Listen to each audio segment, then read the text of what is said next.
1 week after the gunfight, Silas Mercer was hanged. Not because he seized the mine, but because he had killed Elijah Stone in front of 12 witnesses. Sheriff Royce Danner was sent to Cheyenne to await trial, and the Silver Hope mine was returned to the Boone family. But Jere did not take ownership of the mine.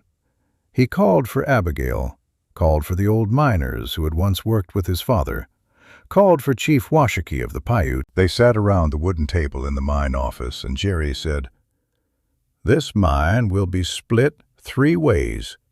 1 part to build a school for our children, 1 part for the Paiute, because their water has kept this vein alive. The rest goes to the families of the miners who died in the tunnels." No one objected, because in Silver Hollow, people were too tired of blood.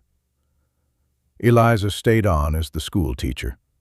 The next spring, she and Jere were married beneath the old cottonwood, where Thomas Boone once hung a swing for his 2 children. At the wedding, little Hope, Abigail's daughter, ran up and hugged Jere's leg, shouting, "Pa, Jere!" Jere froze. Then he bent down and lifted her up. He didn't correct her. From that day on, Hope had a father. They raised a new headstone for Thomas Boone. The carved letters were still fresh on the wood. Thomas Boone, 1830 to 1881.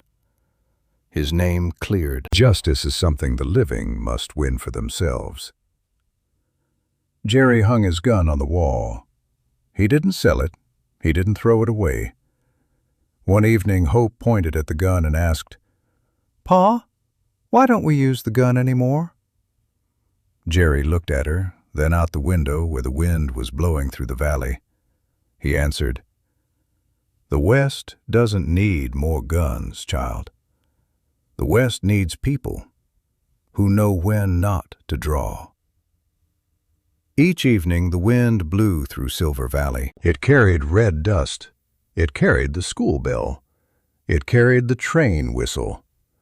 That train still passed through every day, carrying silver away, carrying letters in, carrying new dreamers in search of fortune.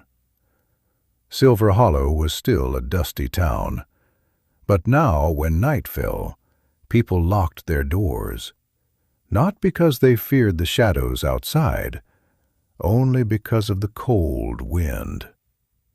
If you asked anyone in Silver Hollow, "What is the West?" they would be silent for a moment. Then they'd point to the barren hills and say, "It's where land is cheap, but lives are dear. It's where, sometimes, justice comes late, but it comes." The wind kept blowing, and the valley stayed silver.